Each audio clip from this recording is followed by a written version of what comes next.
Cisco has been studying this a fair bit over the last few years. We published a white paper in, I think it was 2010, that assigned a value of $19 trillion to the industrial businesses from adopting new technologies around IoT. Specific to manufacturing, we assigned a value of $4 trillion, that's T trillion.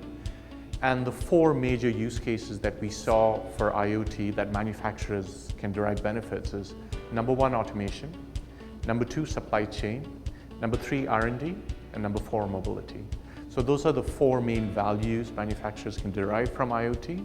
Of course, each manufacturer is unique, so it all depends on where they are today and what their business case is in terms of where they'd like to go. Nicholas Negroponte, the head of MIT Media Labs, made the statement where he said, the future is here, it's just unevenly divided. And I think that's very true of IoT, where you have some companies that are quite a bit ahead. They've been developing these technologies for the last 5-6 years. They've learned along the way. And there's other companies that are a little far behind.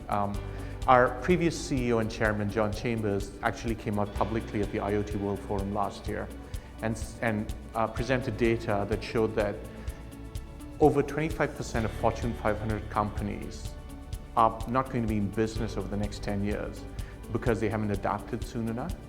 And I think that's a lot of what we're seeing is companies need to adapt to these new technologies. Some of the things I think that are standing in the way is organizational. You've got plant managers, you've got OT organizations that don't really collaborate with IT organizations that have typically had new technologies. And so they haven't really figured out how to collaborate around solving some of these big problems. That's been one of the issues. The other is around legacy equipment that sits on the factory floor and figuring out how you enable this legacy equipment to work with a lot of the new solutions being developed and some of the challenges you have around protocol conversion. So I'd suggest those are the two large challenges facing organizations with IoT.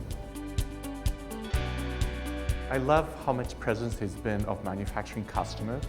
A lot of the IoT conferences we go to tend to be a bunch of vendors talking at each other. And I think there's been at least a third, if not more, actual manufacturing customers with real-world problems they're trying to solve. And a forum for us to discuss how technology can help them solve that.